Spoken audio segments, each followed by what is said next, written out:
बहू, ए बहू, गला सूख रहा है। तनी पानी ला दो।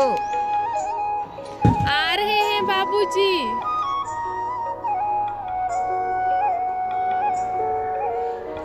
क्या हो बाबूजी?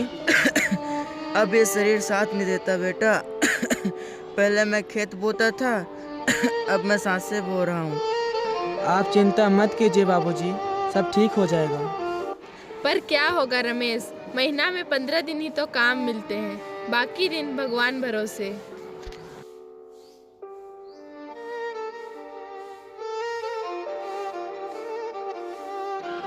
हम नहीं चाहते हैं कि हमारे बच्चे हमारी तरह जिएं।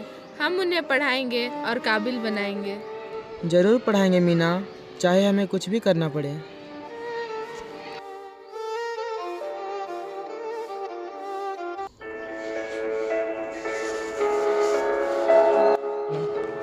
नमस्ते टीचर। नमस्ते।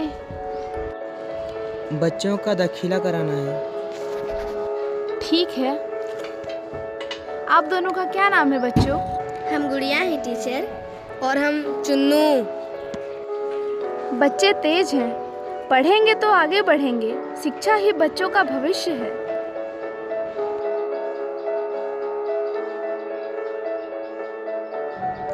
टीचर जी, फीस पूरा नहीं दे पाएंगे। कोई बात नहीं, टेंशन मत लीजिए, धीरे धीरे दे दीजिएगा। शिक्षा सबका अधिकार है। गरीब का बच्चा पढ़े, यही हमारी असली सेवा है।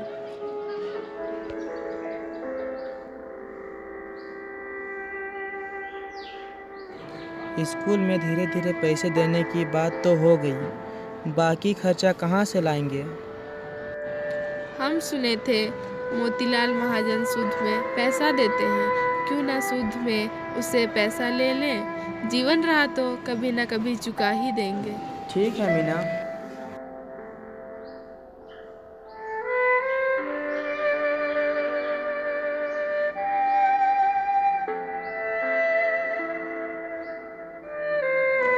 नमस्ते साहब। साहब, बच्चों की पढ़ाई के लिए कुछ पैसे चाहिए। पैसे चाहिए या इज्जत गिरवी रखोगे? सूद हफ्ते का लगेगा, नहीं दे पाए तो घर आके याद दिलाऊंगा। साहब, हम आपके पैसे समय पर लौटा देंगे। डैड। रमेश, रमेश, मुझे डर लग रहा है। डर से बड़ा बच्चों का भविष्य है।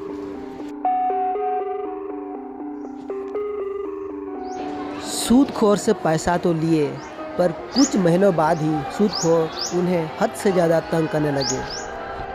रमेश, ओ रमेश। साहब, आप आ गए।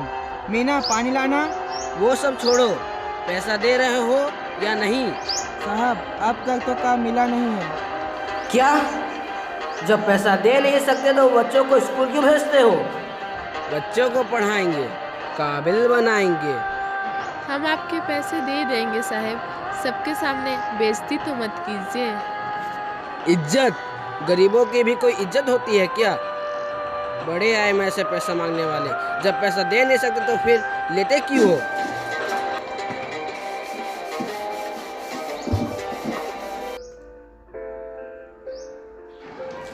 बेटा, उदास क्यों बैठे हो?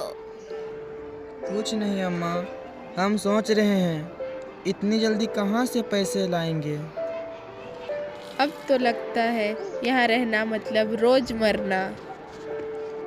अब एक ही रास्ता बचा है, परदेश जाना। कुछ पैसे जोड़ेंगे, फिर वापस लौटाएंगे। बच्चों को छोड़ के? हाँ माँ जी, हमारी मजबूरी है। ठीक है बेटा, जैसे तुम दोनों को सही लगे।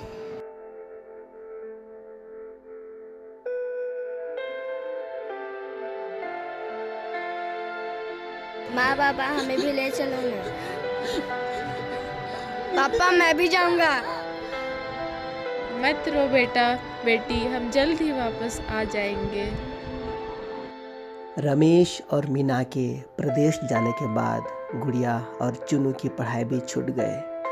वे घर की समस्या में उलझ गए। रमेश के पापा हिम्मत रखो। रमेश के पापा हिम्मत रखे। गुड़िया इधर आना, तुम्हारे बाबा को फोन लगाओ और बोलो दादाजी बीमार हैं। हेलो बाबा, दादाजी बहुत बीमार है, दवा के लिए पैसे भेज दीजिए जल्दी।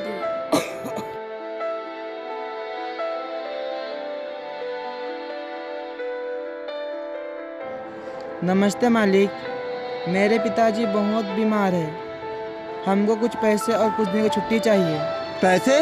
कौन से पैसे? महीने के अंत में मिलेंगे, अभी नहीं। काम छोड़ना है तो छोड़ दो, और काम छोड़ोगे तो ये भी याद रखना, पैसे पैसे भूल जाओगे। नहीं मालिक, ऐसे मत कीजिए, मजबूरी है, समझिए ना मालिक। ये क्या कर रहे हो? साइड हो जाओ, अब पर छोड़ो, पर छोड़ो। रमेश और मीना को छुट्टी नहीं मिला और इधर उनके पिताजी दवाई के अभाव में 3 दिन तक तड़पते रहे और अपना दम तोड़ दिए।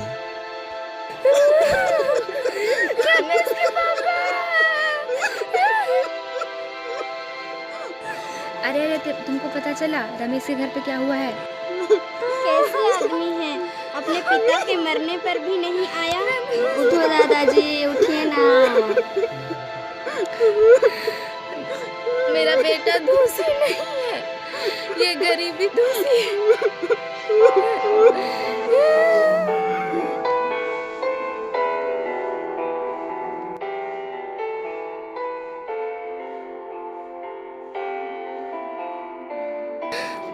रमेश, रमेश तुम अभी आए। रमेश, रमेश अब तुम्हारे पापा नहीं रहे, हमारा पूरा संसार उजड़ गया, तुम लेट कर दिए।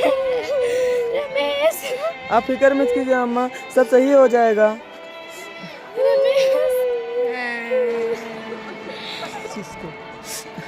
रमेश, ओ रमेश, कहाँ हो? क्या हुआ साहब? पैसा देने के डर से घर से भाग गए? नहीं साहब, ऐसा कोई बात नहीं है। बहुत दिन हो गया तुमसे मिले हुए, आज जाके मिले हो। पैसा तुम अब नहीं दे सकते, बहुत बहुत हो गया तुम्हारा नाटक। चले जाओ इस घर से। मुझे नहीं लगता है कि अब तुम यहाँ पैसा दे सकते हो। अब इस घर से ही मैं पैसा वसूलूंगा। चले जाओ यहाँ से। साहब ऐसा मत करो साहब, हम कहाँ जाएंगे? मैं कुछ नहीं जानता, निकल जाओ यहाँ से। और कुछ समय दे दीजिए साहब, हम आपको पैसे लौटा देंगे। मैं कुछ भी नहीं सुनना चाहता। तुम लोग का जहाँ जाना है जाओ, मैं कुछ नहीं मानूंगा। इस घर से निकल जाओ। रमेश